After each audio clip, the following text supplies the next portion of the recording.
This victim is spilling the beans about skinwalkers in today's episode. You don't want to miss it. Now wait, don't click off yet. You might think that stories of shape-shifting creatures are confined to the silver screen or even pages of a Stephen King novel. Yet, for the Navajo people and many other natives residing in the southwest United States, tales of malevolent shapeshifters known as skinwalkers are a chilling reality. And today, I will be sharing with you several terrifying stories of actual encounters with skinwalkers. So, are you ready to have your reality questioned? On a stormy night in the middle of May in 2003, 4 friends from the Navajo tribe gathered in Arizona. The rain splattering against the windows and the wind howling, raising goosebumps on their arms as they sit snugly inside their car.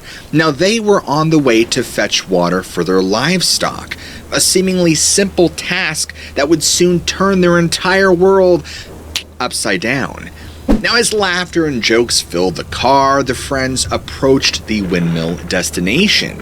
Now, Tony, who was the driver of the vehicle, pulls to a stop. The friends hurriedly exited the car, drenched by the pouring down coming rain, and they're quickly trying to fill the barrels with water, and they stop to watch the nearby cows grazing. Now, John, another person in this group, who's a professional sheep herder, and one of the other friends race to pull the hose out from the overflowing barrel, and so the 4 friends who are just being pelted by rain load everything back up. They get back in the car, and they decide to try and drive, but little did they know something really bad is about to happen.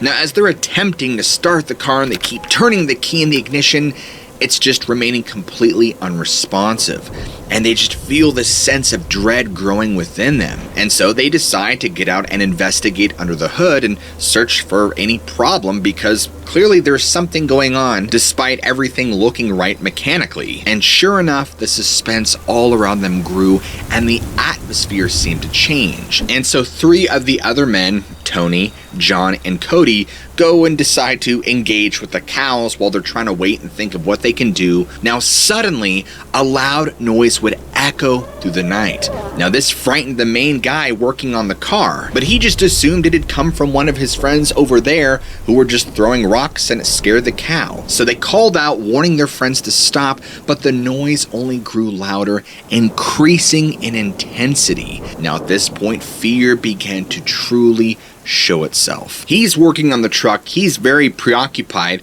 but he's calling out for his friends to stop, and it's like, hey, where are you? What are you guys doing? But he's met with complete and total silence.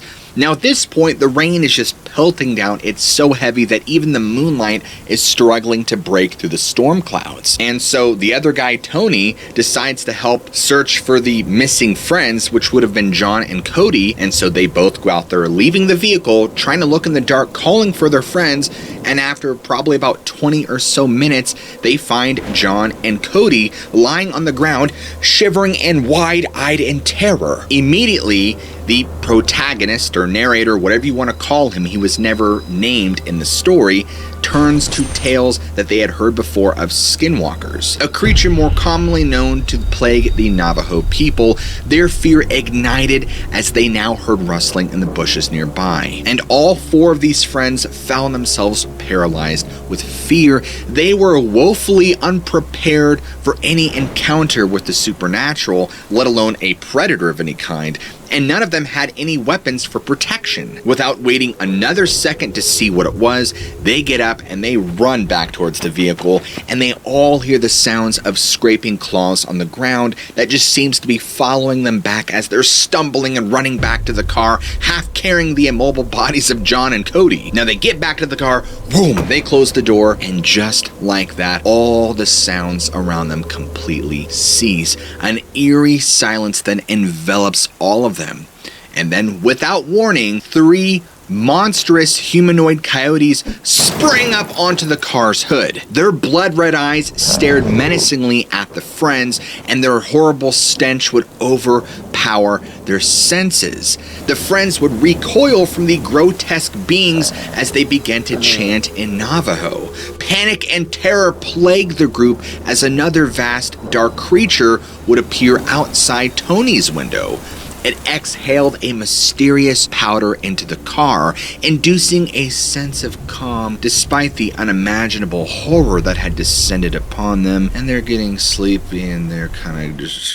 And one by one, darkness had overtaken them. All four friends now claimed by these entities, and they were completely gone. They had lost consciousness. Now, when all four friends awoke simultaneously, they would find themselves lying on the floor of Tony's bedroom, with no memory of what had happened after the mysterious powder had infiltrated their senses. So immediately, the friends sought the advice of a local medicine man. But the medicine man believed them and informed them that Skinwalkers had actually targeted them due to jealousy and envy of their personal successes, and he put them through a rigorous ceremony that would actually counteract the witchcraft that had now been placed upon all four of them. For you see, medicine men and this general culture takes these things very seriously, and as I said in the introduction, this is a part of their reality. And so after this, the activity or whatever witchcraft was put on them seemed to die because all four returned to their daily lives, but they will never forget that disturbing, haunting memory of that night. Now, before we get to the next story, Next up on Monster Quest, Hey, wait a minute. This isn't my show? Am I having a stroke? Who's this fat-bearded guy? What's going on? We'll be right back. So sorry about that. I really don't know what that was. Anyway, our next story comes from an anonymous user posted to Reddit. Their story reads this. This story took place around 2013 to 2015. The people involved are me, my ex-girlfriend, who I'll call Stephanie, and a friend who I'll call George. These aren't their real names, but I don't feel comfortable sharing them online. My uncle, who lived near the Navajo reservation in Arizona, asked us to pick up his dog from the vet one evening. It was winter, so the sun was setting early and it was already getting dark by the time we were supposed to pick up the dog. The vet was in town and my uncle's house was a bit of a drive away in the rural area. After dropping off the dog at my uncle's house, we decided to head back to town to grab some dinner. We piled into my old pickup truck and began the drive back. Our route was a long, winding road that cut through the desert and was surrounded by darkness and the occasional cactus. The only light came from the truck's headlights and the faint glow of the stars above. It was a cold night, and the wind was howling outside, making the drive even more eerie. We talked about various things as we drove, trying to keep our minds off the unsettling atmosphere. Stephanie was in the passenger seat, and George was in the back. We were all familiar with the area, but none of us had backward like a goat or dog. Wait a minute. None of us had backward? Whatever that means. The darkness obscured its face, but we could see a pair of glowing yellow eyes that seemed to pierce right through us. We were frozen and rooted to the spot, unable to speak or move. The creature stared at us for what felt like an eternity before it let out a guttural, demonic screech that chilled us to the bone. It then turned and sprinted off into the darkness, disappearing. We sat there stunned, trying to process what we had just witnessed.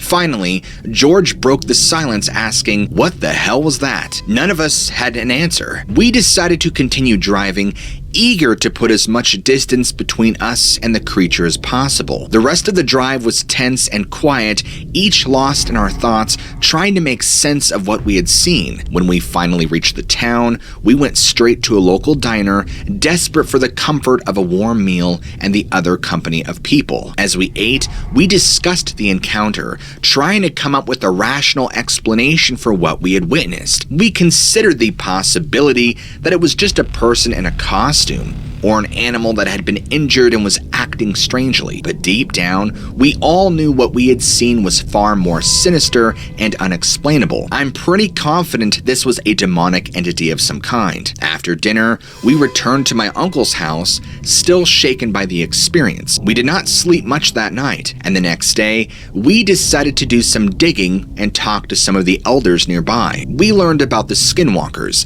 shape-shifting witches from Navajo mythology that were said to be able to take on the form of animals or even other people. But the issue is the elders didn't treat it as mythology. It was genuine to them. Usually, I wouldn't buy it, but after our experience, I'm starting to rethink many things. So what do you think? Was our encounter with a genuine skinwalker or something else entirely? At 12 years old, a young boy often accompanied his father on long drives through Arizona's vast Navajo Nation reservation, and they were journeying from Window Rock to I-40 Junction near Sanders, Arizona that night. Now, the road was actually surrounded by trees and a high desert with houses so scarce that one could go for miles without seeing any signs of civilization. If anyone out here listening or watching is at all familiar with the Southwest, they'll know exactly what I'm talking about. Now, the lack of electricity and running water only heightened the sense of complete and utter isolation. Now, as they continued the drive, the clock struck 2 a.m, light snow began to fall, lightly dusting the road and the surrounding wilderness. Now, the father and his son had been on the road for nearly 40 minutes when, up ahead, they could spot a lone figure on the side of the road. It appeared to be a woman walking without shoes or a jacket, barely 25 feet from the asphalt. Remarkably, she seemed oblivious to the passing vehicle, not even bothering to glance back at them or attempt to hitch a ride. Now, surprised by her presence in these remote and harsh conditions, the father of the boy would mutter under his breath, "Dang, she must be freezing." So the young boy couldn't help but laugh, thinking perhaps she was intoxicated or even lost. But feeling compelled to help her, the father pulls over his truck and he calls out to her first in Navajo and then in English, basically saying, "Hey, you need a ride? It's pretty cold out here." But his words seemed to pierce the quiet night like a sharp blade, because the woman turned back slowly, eerily, mind you, her face entirely obscured by her long, tangled hair, her hair hanging like a thick, dark veil, giving nothing away. And she slowly steps towards the vehicle, just one step at a time, not moving any other muscle. And as she approaches the vehicle, she steps on rocks, branches, and snow without any discomfort or any urgency, which was weird. And she stops right beside the passenger window, where the boy remains seated, just staring back at her. Now, the tense silence was nearly palpable, and time seemed to completely slow down as they would all lock eyes for like 15 seconds. And suddenly, the father instructs his son to open the door and slide it into the back seat to make room for this woman. As the boy complied, the woman took off with surprising speed, sprinting into the darkness of the surrounding forest without a word. So either there's something really wrong here, or she's just probably methed out. The father and son remained stunned, unable to comprehend what had just occurred. Now, why would this woman brave the cold and darkness instead of simply accepting their help? Well, they finally continued their drive, and very puzzled and unsettled by this encounter. Now, get this. Weeks later, the father would actually recount their strange experience to a couple of his friends who had lived with only a few miles of that area where they had seen this woman. And to his surprise, their expressions turned grave at mentioning her features. You know, the hair covering her face and her complete lack of shoes, or even caring that she was stepping on sharp rocks, branches, and even snow barefoot. Well, his friends informed him that the woman that they had offered to help was not in fact a living person, but a ghost. Both father and son would struggle to understand how this could even be possible, given the woman's seemingly corporeal presence. However, the other Navajo men in the group were not shocked at all by their tale, because strange happenings and encounters with the supernatural were not uncommon at all on the reservation. While the father and son continued to ponder the nature of this experience, this kind of thing just seems to be a part of the overall community, meaning that the supernatural is just a part of life in the Navajo Nation. All right, so before we move on to the next story... Oh, great. It's that fat guy again. Okay, no. You know what? No.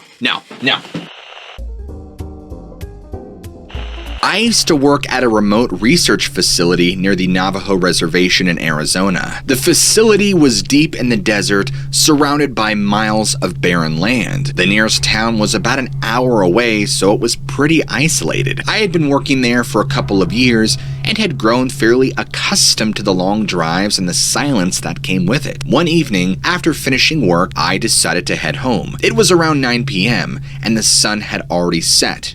meaning it was dark. One thing you need to understand if you're not accustomed to the desert at night is that it gets very dark. The only light source was the dim glow of my car's headlights, which barely pierced the inky blackness ahead of me. I had made this drive countless times before, so I wasn't concerned about the lack of visibility. However, this night would prove to be different from all the others. As I drove along this lonely road, my gut kept telling me the entire time that something was wrong, although I wasn't sure what yet. The air even felt heavy, and a low, almost imperceptible hum replaced the usual silence. I tried to brush it off as my imagination playing tricks on me, but the feeling persisted. I figured I was just exhausted mentally from work and that it would go away. Oh, how wrong I was. About halfway through my drive, I noticed a faint, glowing, pulsating object in the distance. Seeing any light out here was unusual, so my curiosity got the better of me, and I decided to investigate. As I drove closer, the glow seemed to be coming from a small, dilapidated shack that I had never noticed before. It was odd, considering that I had driven this route countless times, but I figured it must have been hidden behind some rocks or bushes. A rickety wooden fence surrounded the shack, and the glow appeared from a fire pit in the yard. As I drove further down the road, the scene became more evident. The fire pit was empty, yet the glow persisted. It seemed to be emanating from the ground itself. I hesitated momentarily, slowing my car down to almost a crawl just to try and process what I was seeing. I instantly began hearing what I can only describe as whispers coming from all around me. But it wasn't just whispers. It had this chanting quality. I began to feel almost entranced, like I was losing control over my body. It was the scariest feeling I've ever had. Out of nowhere comes this ear-piercing growl that sounds like a lion. Only this lion was no more than 30 feet away. Out of reaction, I turned my head in the opposite direction of the glowing light, the direction of the growl, and out of the desert night, racing towards my car, was this grotesque-looking thing. It was tall and bony, with long, gangly limbs and a hunched back. Its skin was a sickly gray, stretched tightly over its bones, and its eyes were sunken and glowing with an unnatural white light. This thing snarled at me, baring its sharp yellow teeth. I instantly froze, not just out of fear, but like it had some supernatural power over me, much in the way a puppeteer controls its puppets. I couldn't even scream. It started to slow down once it got to the pavement, but it seemed to be enjoying the panic I was in. As it slowly got closer, I can faintly see the malice in its eyes and expression. It got very close to the car and actually began to extend its arm, reaching right for my door handle. Just in the nick of time, a semi-truck comes up over the hill ahead and its high beams illuminate this thing. That's when I saw how disgusting it was for the first time. As soon as the lights lit this thing up, it turned to face the light, hissed, and raised its arms to shield its face before running off in the direction it came from. I felt like I snapped back into reality and my body reacted. I floored it out of there as fast as I could. That's my story. I don't know what that thing was. And get this, the following morning, I took the same route to work, feeling much safer knowing I had daylight on my side. This happened in the same spot on the road that there was no shack or fence or anything. I was bewildered. I have no way to explain this. From that point forward, I took a completely different way home from work and have never gone that same route again. What is it doing? In a small town in Oklahoma, a family had recently relocated from their hometown of Gallup, New Mexico. The father, Jonathan, and his son Anthony decided to drive back to Gallup to retrieve their belongings. It was the beginning of March as well, and the drive was incredibly windy. They would also pull a horse trailer behind their pickup, resulting in a tedious journey that would typically last 11 hours, but is now going to take 17 painful hours. Anthony would be driving, with John trying his best to stay awake, when they started to make their way through I-40 west of Albuquerque. It was late, and though they tried, they couldn't regain full consciousness from traveling for so long without resting. And along the way, Anthony felt the desperate need to empty his bladder, and so he sees a gas station at the foot of 9 Mile Hill just west of Albuquerque. So Anthony exits the highway, pulls behind this lonely little gas station,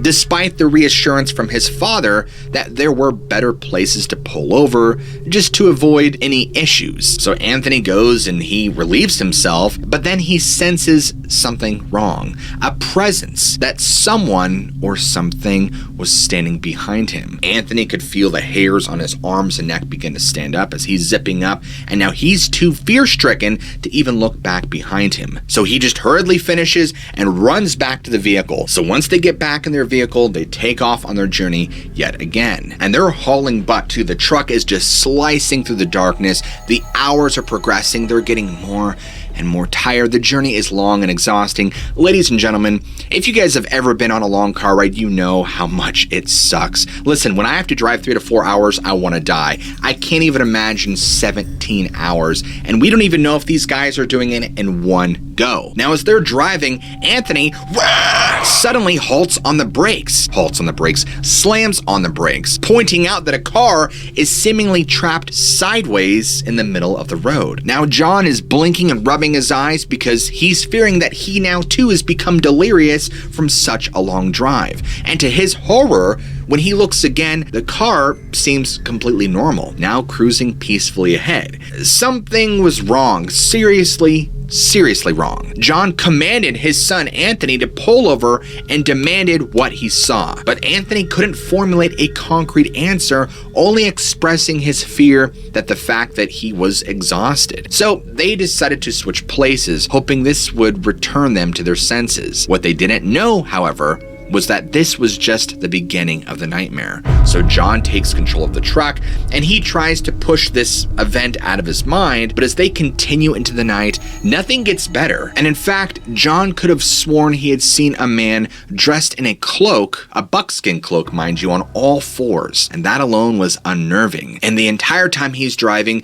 he gets this sensation that they're being followed. So he keeps looking in his rearview mirror, he just keeps checking, just desperate for any sign of the ominous figure. Now Anthony is also exhausted as well. He's sitting in the passenger seat and he's resting against the window, and he eventually just falls right to sleep, leaving his father all alone to contend with this growing terror mounting with each mile they pass. Boom! John immediately looks up in the rearview mirror after reacting to a strange sound he hears on the back of the trailer, and John notices something, a strange 3-fingered shadow clinging to the back of the trailer, seemingly following them. Now his heart is racing, he's freaking out, he's trying to rationally explain the situation to himself. It's not making sense. The only thing he could think of is the late hours and fatigue are screwing with his head. Now, you would think at this point that you would pull over and investigate, but he's thoroughly convinced he's just hallucinating because he is so fatigued and exhausted. He's not going to pull over and deal with it. He's going to keep going. And so they finally reach their destination in Gallup right around 3 or 4 in the morning. Desperate for rest, John shakes Anthony awake and tells him, hey, go unlock the gate. And so they both step out of the truck and they both share a mutual feeling of unease, knowing they couldn't shake off what had just transpired the entire trip. Now they notice that the seat in the extended part of the cab is oddly put down. They couldn't have possibly done it unknowingly because it requires releasing a lever from both sides of the pickup. It was a small but terrifying sign confirming something bizarre had happened. So they loaded up the trailer again the next day, heading back to Oklahoma. Now they couldn't deny the sense of dread creeping up on them as darkness fell, and this time, ladies and gentlemen, the brake light from the truck illuminated the side of their trailer perfectly, and their minds raced, thinking of a sinister presence that had engulfed them previously. Now, Anthony's theory was that a skinwalker had tried to make them wreck by latching onto their vehicle and preying on their fear and exhaustion. He guessed his recently deceased grandmother was watching over them, shielding them from the evil entity and guiding them to safety. Whatever had befallen them on those dark, desolate roads in the desert, the haunting image of the man in the buckskin and the shadows that seemed to follow them would remain forever. In fact, the eyewitness claims that if it wasn't for the spirit of their grandmother protecting them, things would have gotten a lot worse. And the only reason why it didn't cause more havoc was because of her. But obviously, I'll let you guys be the judge of this one. What is it? In 1996, a special piece of land would catch the eye of self-made billionaire and real estate master Robert Bigelow. Now, he wasn't interested in it as a potential vacation home or even an investment. No, he was after something far more elusive. Within these 480 acres would lay something bizarre and unexplainable, a haven for UFOs and paranormal activity. And that hidden world, ladies and gentlemen, would call out to Bigelow, urging him to take a leap into the unknown. With relentless determination, Bigelow, the founder of Bigelow Aerospace, acquired this land. He was driven by his burning desire for answers to the terrifying and perplexing. He was completely undeterred by the cost and pervading aura of unease, and Bigelow set his sights on unraveling the tangled web of mysteries that seemed to envelop this land. Now, at this point, you're probably asking, what does this have to do with anything? Well, ladies and gentlemen, this land, if you didn't know it, is known more commonly as Skinwalker Ranch. For many Native American tribes, religious traditions can explain what a skinwalker is. Now, they're commonly known for their practice of black magic, sorcerers wielding dark powers, granting them the ability to shapeshift at will and perform various evil deeds. While Skinwalker is understood to be a Navajo thing, the Ute tribe use it as a blanket explanation for a supernatural phenomenon in the Uinta Basin. Now, this has been going on for years and years and years and years. Phenomena including, but not limited to, UFOs, animal mutilations, floating orbs, creature sightings, and other creepy things. It's almost as if the veil of reality is thinner here, or at least so many people suspect so. So get this, Mr. Bigelow's grandparents actually had once seen a UFO in 1947, and ever since then, he's been fascinated by the entire idea. My grandfather had to sit on the side of the road there in the car for a while to recompose himself, and because they thought they were going to die. And then he finally was able to drive on back to Las Vegas. Now, because of this curiosity, he put together an all-star team of very intelligent scientists to look into this weird stuff going on around the ranch and the entire area, the Uinta Basin. They were told to keep a very low profile while searching for the truth. But this entire ordeal turned out to be one of the most intense and rigorous and thorough investigations of a paranormal hotspot in all of recorded history. And yet, let me tell you, some of the stuff they found would seriously challenge what you believe and make you question your sanity. A Dr. Colm Keller would lead this team of scientists to victory.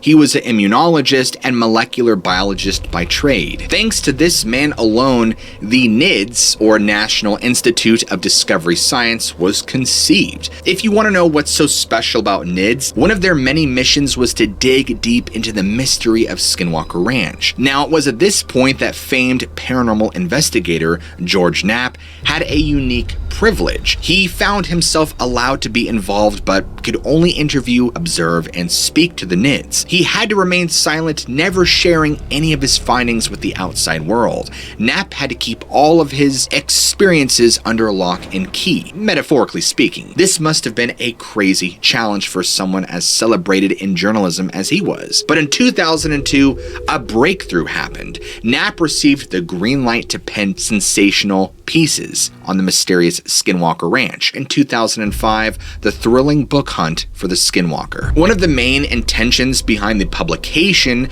was to try and gather feedback from people, and the book itself documents the rather disturbing work of the NIDS scientific team, providing a clear and detailed account of the events that led to so much astonishment and speculation. As the author would get acquainted with the witnesses and scientists involved in the book, the terrifying nature of the ranch's events became all too real. No longer able to consider the stories just merely fiction, it became very clear that the phenomenon encircling the ranch just might be true. Now, there's no doubt that many who visit and work at Skinwalker Ranch all believe one thing. It is a hotbed for the paranormal and unusual. And in 2016, Mr. Bigelow decided to sell Skinwalker Ranch to Adamantium Real Estate LLC, or Brandon Fugel, the owner of that LLC. What's interesting is right after the purchase, all roads leading to the ranch were blocked off. The entire perimeter of the ranch was then safeguarded with cameras and barbed wire fencing. They, or him, or who, clearly do not want anyone getting closer. The real question, why? Now, I understand that the whole Skinwalker Ranch topic is so wide and deep, it's gonna require me to make a whole other video dedicated just to scratching the surface of this thing. However, because of its name, location, and surrounding legends, it felt very appropriate to include in this episode. And so, Monster Quest already did this. And much better than your zero-budget wannabe YouTube show. Let's get to the next story, shall we? Once upon a summer, there was a young teenage boy named Jake and his 9-year-old brother Sam, and they used to visit their grandmother at her home on the Navajo reservation. The boys adored their grandmother, feasting on her delicious fried bread and hanging onto every word as she narrated her fascinating stories. Every so often, their grandmother would hire a worker to carry out odd jobs around her house and property. One fateful evening, as the brilliant hues of dusk filled the sky, the grandmother tasked Jake with driving the worker home roughly 4 miles out of the valley. The prospect of driving a truck at just 14 years old was thrilling, especially since nobody cared about his age on the reservation. Sam and their dog hopped into the truck's cab with Jake while the workers sat on the tailgate. Off they went, leaving a dusty trail behind them. After dropping off the worker at the dilapidated shack he and his brother called home, the boys and their dog began their journey back to their grandmother's house. The only sounds that broke the silence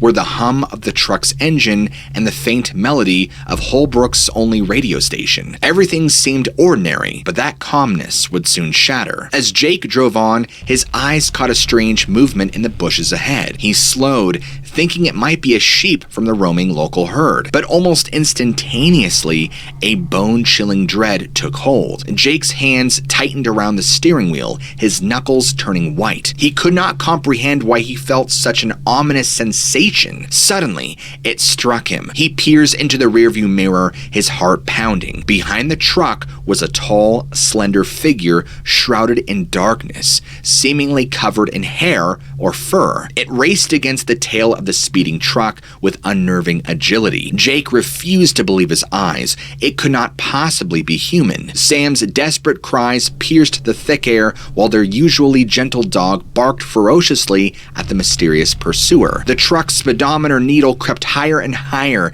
the vehicle trembling as it raced along the uneven dirt road. Tears stung the boys' eyes as their young lives flashed before them. "It's coming up on your side," Sam screamed, overcome with terror. The horrifying thought of dying at the hands of this otherworldly creature flooded their minds. But at that very moment, they thought they had reached their end. Hope flickered like a tiny flame. Another car approaching from the opposite direction, nearly driving this thing off the road, almost colliding with it. Relief washed over both of them as they fled back to their grandmother's house. Neither could shake the experience they had just endured. They immediately recounted their experience to their grandmother. Her eyes would only darken as she too spoke of an ancient legend involving black magic, witches, and what many Navajo refer to as skinwalkers. Now, since you guys have made it to the end of the video, I want you to all comment down below, "My dad is a skinwalker," so I know who made it to the end of the video. And I want to know what you guys think. Do you guys enjoy this old content getting a much needed facelift? Are skinwalkers a legit thing, or are they just stuff of folklore and legend? Is the Skinwalker Ranch truly a place of paranormal evil, or something completely benign? Will I ever shave my beard? Let me know down below. So smack that like and subscribe button for more content from yours truly. I love you all, keep an open mind, and I'll see you guys in the next episode.